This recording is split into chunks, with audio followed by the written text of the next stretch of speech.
who's been watching what and how many people. So when they say, oh, this show had like a 2.1 million rating, it's because however many of the, I think it's like less than 200,000, maybe less, people who have a Nielsen box have watched this show. So if you do not have a box, you do not count. It literally doesn't matter. Oh, Sephiroth was a Nielsen family. That's really neat. That's cool. I'm curious, how did that happen? So if you don't have a Nielsen box, it literally doesn't matter if you do or do not watch the show during its premiere, because you don't actually count. They just use it to extrapolate. Nielsen has come under some criticism of late because their methods are slightly less than, it's been so long and they've been doing this for so long, but it's not really, it can't be mapped to the real world as well as they think it is. So Nielsen, it was a huge deal really, really recently. Yeah, from 25,000 households. I think that sounds about right. Because 300,000 would be 1 in 10, and that would be not nearly enough. It's more like, 1 in less than 100. Yeah. And so, but Nielsen recently decided, okay, well, what we're going to do is we're going to keep doing the Nielsen ratings. We are also going to track what is being talked about on Twitter in a separate set of statistics. And sort of, we're not going to and they were like, we make no promises. They really, really specifically made no promises as to whether that would affect their decisions or the network's decisions. But they were like, we're going to start tracking it. And it was really telling because in the first week of the Nielsen Twitter ratings, exactly between the top 10 of the traditional Nielsen ratings and the top 10 of the Twitter ratings, precisely one show overlapped. Yeah. One. As soon as digital anything came along, the old school Nielsen boxes just sort of became, not obsolete, but became a thing of the past. There's no way that can be an accurate rating any longer when everyone's streaming, when everyone's watching on Netflix, and when there's torrents and downloads and streaming off websites. I mean, there's dozens of different ways you can watch your television shows without actually having cable. Yeah. I know I don't have cable, and I've watched everything I ever wanted, and so what? Actually, you don't have cable either, do you? I don't. No, I either buy myself a iTunes or find someone who's streaming it or blah blah blah. Like, I think the last time we even had to do that was for the Academy Awards. Yeah. Yeah. Though that being said, they got shut down real fast. Yeah. Yeah, so I find it very interesting because our generation has kind of proved that we will pay for, or we will sit through commercials, but we don't want to sit through TV.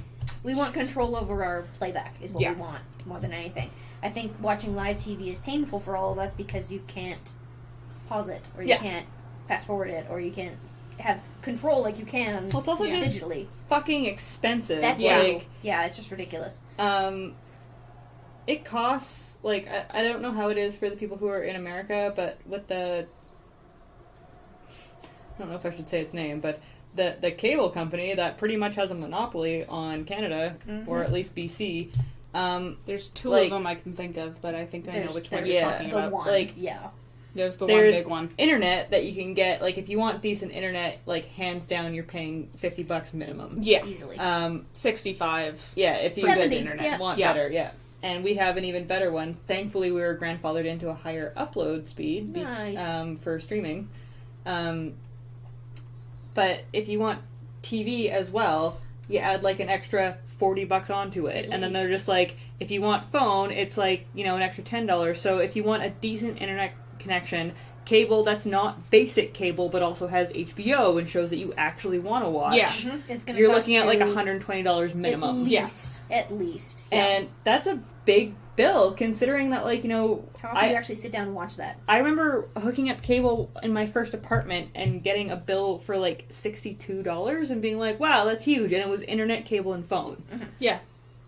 And bitchy about how expensive it was then, and now it's literally doubled.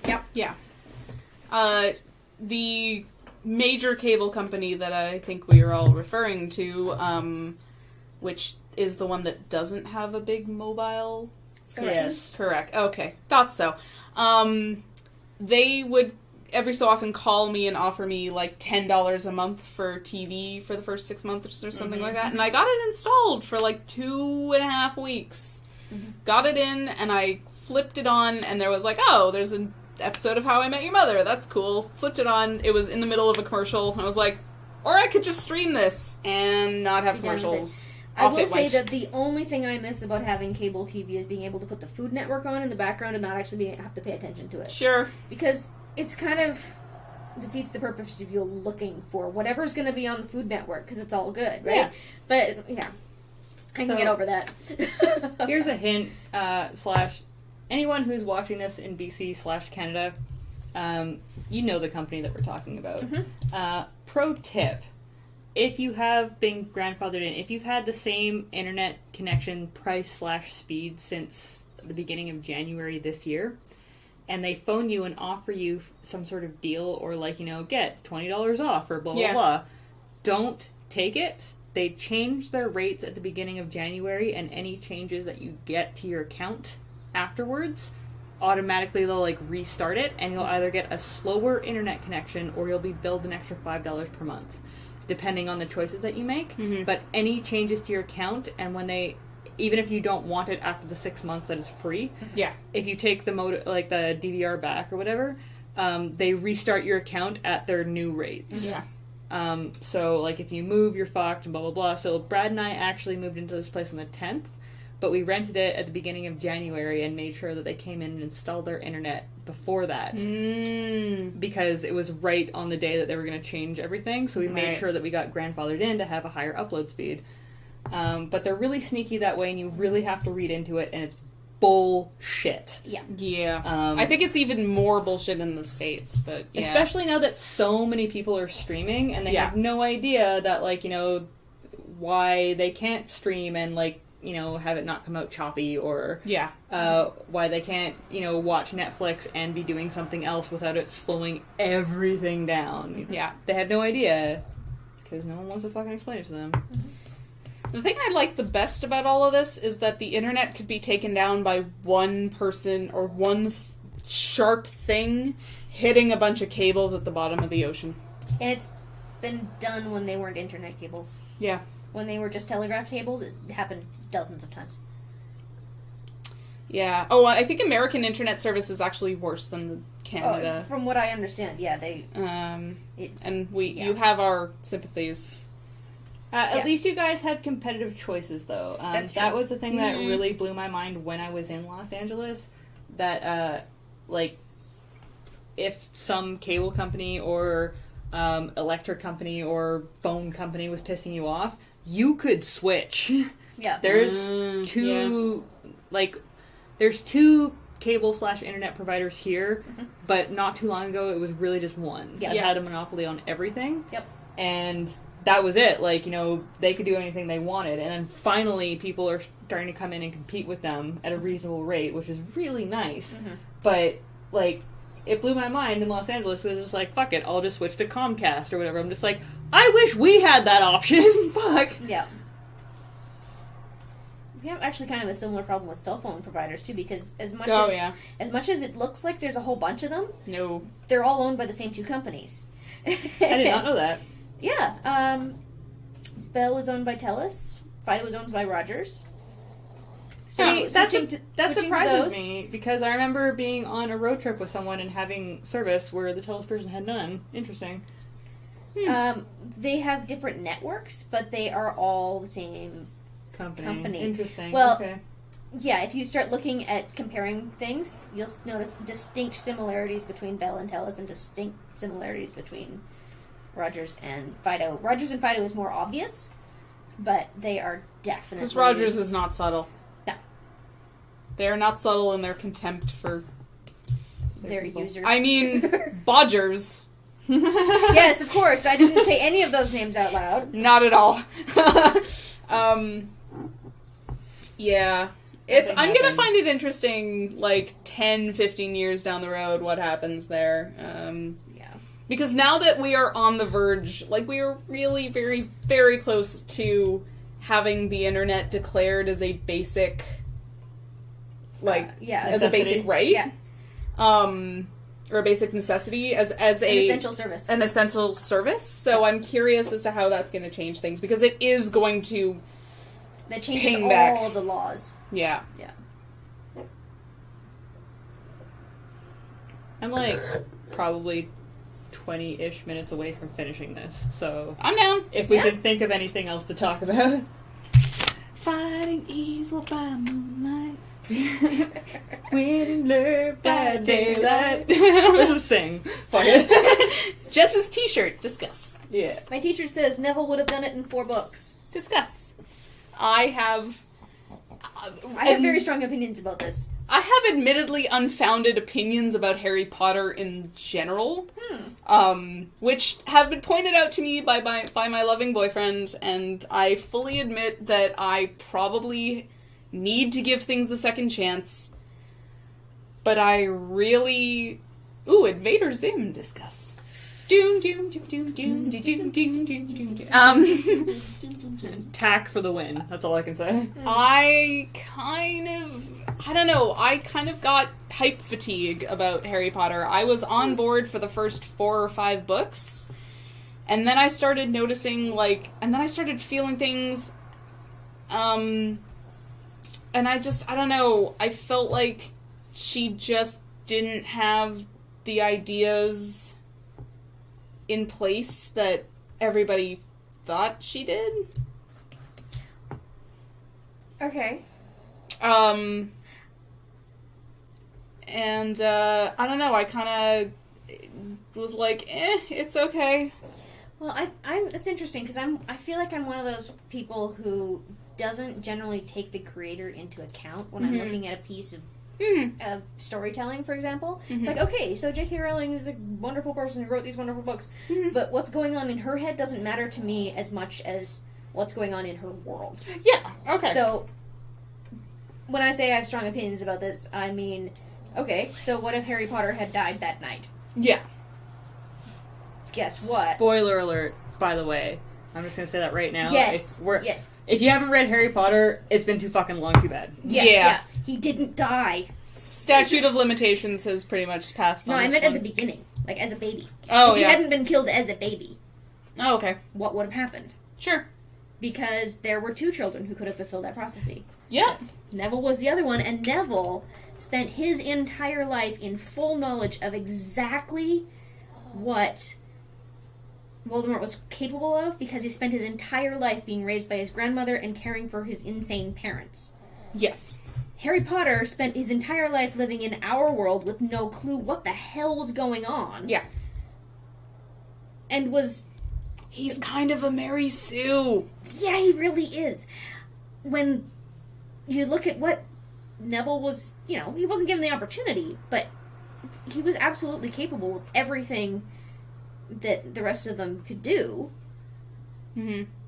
And was in a position to be that person. It's just a matter of circumstance, and it's really an interesting thought idea.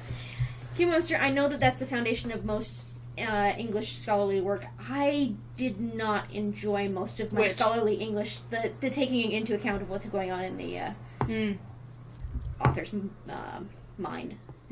I don't like that kind of stuff. It's like, okay, the author wrote this story. I don't care what the author was thinking when they wrote the story. The story is about what the story's about, not the fact that she's a Rhodes Scholar has nothing to do with the fact that Rhodes was a blood diamond guy. It's like, what does that have to do with anything? It's like, Rhodes Scholar is code for really smart person, not colonialism. So, but that's a whole other, I have issues with that whole kind of literary criticism myself, but that's just me. I had an ex-boyfriend who, in our very first meeting after the breakup, like that first coffee that you have with this person, where it's gonna be awkward and horrible, but you have to get it out of the way, he said very vividly, and I will always remember it, he was like, I am looking forward to when they remake Harry Potter 20 years from now. Huh. Okay. Interesting. And I am now inclined to agree with him, because first of all, the first 2 Harry Potters were hack jobs. The movies. Books were pretty good. Yeah. Third one, made by a genius. I love that director. Which one was the third one again? Azkaban? Yeah, Azkaban. Yeah, Azkaban's the best anyways. Yeah. It's the best book. It's the best.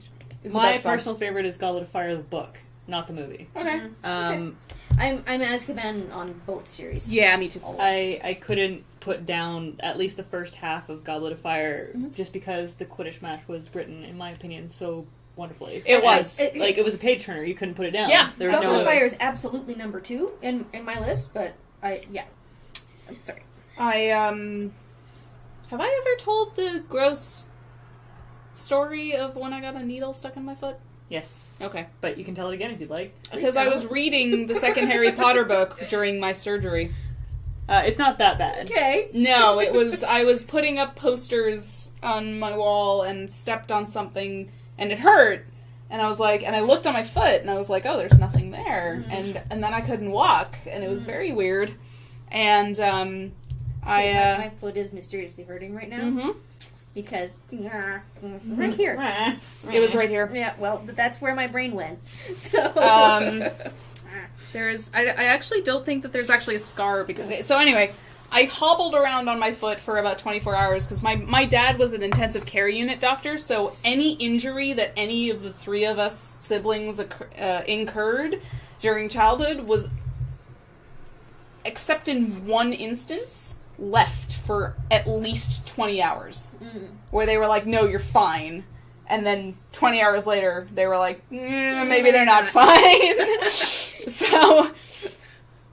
So they finally take me to the hospital because they're like, okay, clearly this person, clearly our daughter cannot walk. Something's going on. They take an X-ray and there's a 3 or 4 millimeter chunk of sewing needle in my heel. And it had gone in and it had gone in so quick. It had gone in so quick that there was no puncture wound or anything. So we went to a plastic surgeon on his lunch break, took it out, but he operated on it, and I was reading the second Harry Potter book while he was in there. So that was my second Harry Potter book story. But yeah, I don't know. The thing that got me, and Q Monster just finished, or he's in the middle of listening to the audiobooks. So he called me on this, and I fully admit it's bullshit. But the thing that kind of got me was in the 5th or 6th book, there's a major moment where Harry has to recall the first thing that Snape ever said to him involving the Vizier. And I was like, bullshit! Nope! No one remembers the first thing that their science teacher said to them when they were 11. Fuck it. Nope. Call bullshit. And that was kind of the moment when Harry Potter broke apart for me. Well, but if you'd grown up in a world where you didn't know magic existed and you were thrust into this world and all of a sudden the first asshole teacher you've ever had... Yeah. Maybe. For slightly me, more memorable. For me, it was like the dog with the keys showing up in the second Pirates of the Caribbean movie. Yeah. I was like, she went through and mined stuff. She was like, what could be? I really lost patience with the 5th Harry Potter film because it had no internal narrative consistency. Was that Order of the Phoenix? Yeah. That's because the book didn't really either. Yeah, but the film was a series of film scenes. I went through watching it being like, what... Order of the Phoenix is the hardest watch. And 4th book. read, Okay, 4th book. Sorry, Q. I thought Order was 5th. No, the thing I'm talking about with the Vizier was apparently in the 4th book. Okay. My beloved boyfriend corrected me in chat and then texted me to remind me that he had corrected me in chat. Just so you know! Thorough.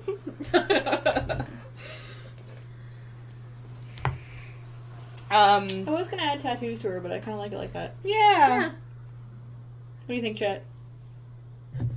Now that we're 20 minutes over time. Add a water tribe symbol. She looks a tiny bit like like the moon. Yeah, I saw the The necklace was like, yeah. So I never actually saw the 6th, 7th, or 7th and a half films from Harry Potter. I remember my friends being like, oh my god, this is a watershed... Like, when the final film came out, they were like, watershed moment, oh my god. And I was like... They did a decent job on 7. Mm-hmm. In the movies. Mm-hmm.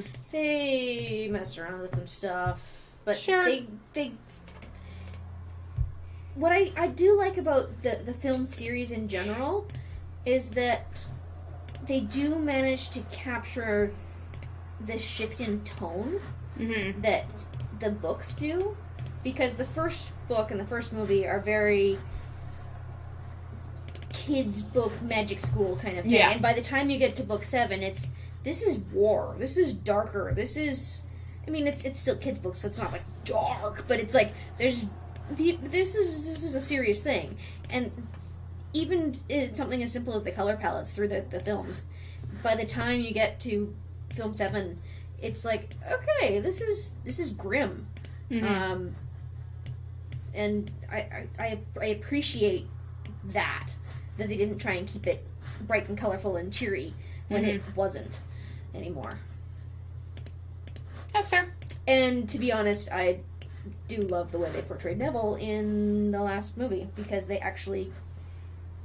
His scenes in the books were sort of downplayed, I felt, and they did not downplay him in the movies. He had his shining moment. He outshone Harry in the end, and that's the way it should have been, if you ask me. That's fair. So, yeah, there we go. Cool. With the pink bright, without the pink bright. With the pink bright, without the pink bright.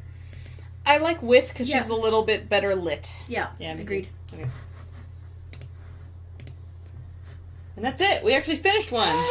That's amazing. Oh my god.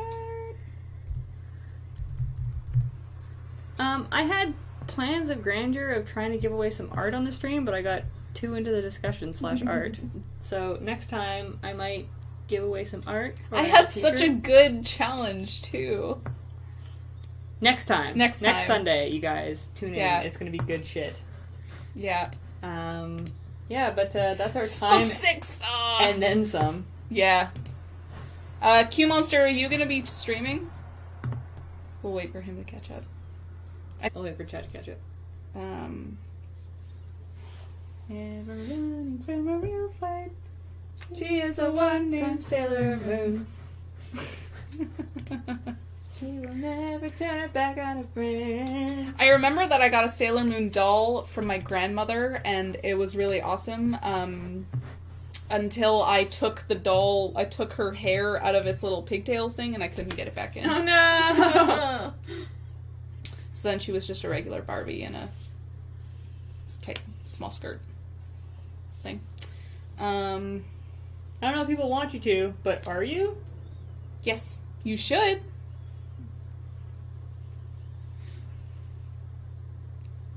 Dr. Mia needs to get some groceries first, and then she will be home.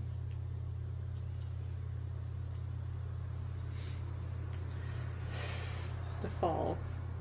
All I'm thinking of is, isn't there like a TV show? Yes. It's actually really good. There's also a film that's one of my favorite films that's also called The Fall. Yes! I know exactly what you're talking about. Q Monster's never seen it. What? I know! It's I'm worth not sure watching you just even because know what it's you're stunning talking about. alone. What? I don't even know if I don't think I know what you're talking That's about. the one that's like the most visually stunning thing ever with no special effects? Yeah. Yes. It's by the same guy who did The Cell, the film, the Jennifer Aniston. Which I forced Brad to watch because Which it's is so super gorgeous. good! So good! Super good. I have both on DVD. The Fall is the story, it's the story of a little girl, and he used like a real 4-year-old girl in a hospital in like 1930s Spain, and she makes friends with a stuntman who is paralyzed from the waist down, and he tells her this big, huge, epic story about good and evil, and the visuals were, like, he filmed this over like 4 years and 30 countries or something like that. Which is super good. Q Monster, you should stream. The big draw of it is that it's one of the most visually stunning things you'll ever see in your life, and there's absolutely no CG used. Yeah. They used basically none. a shit ton of money, a shit ton of materials, and a shit ton Yeah. of blind luck when it came to scenery and locations. Yeah. And oh my god, it's gorgeous. Yeah, it's Let's one of go my on the favorite list. films. Yeah. Yeah. Okay. Well, I'm gonna say Q Monster is gonna stream on his channel, so you should go and watch that. It's at twitch.tv/QMonsterGames. And yeah, you can read my comic, which I swear to God I'll do art for one of these streams. Sure. Sometime. And that is at MegaCynics.com. You can donate to MegaCynics at patreon.com/MegaCynics. I'm posting all of the art from Deck of Many Things, and I think as of today, this is the last Deck of Many Things I'm going to do on stream. So the rest of them you'll only be able to see on Patreon until the app is out, which I hope our good friend Jared Petter is going to put out soonish. Well, not soon-ish, but relatively soon. Like maybe after Desert Bus. Yeah. You can follow us. I'm at Mega_Ashra, and this is... At Mia Steinberg, MIASTEINBERG. And this is... At Jestrel, JESSTREL. And you can follow us on Twitter as well. The comic that is at MegaCynics. I think that's everything. Please follow the stream if you like it. It is Yeah. nearly always drunken. Yeah, drunken chats about fandoms and random questions, and you can always join in. Correct. One of these days I'm probably going to talk about skins and cry. Yes. Yes. Because, yeah. And on that note, Yay! bye Thank you for watching. Bye. As I try and find... Over there. There you go. There we go.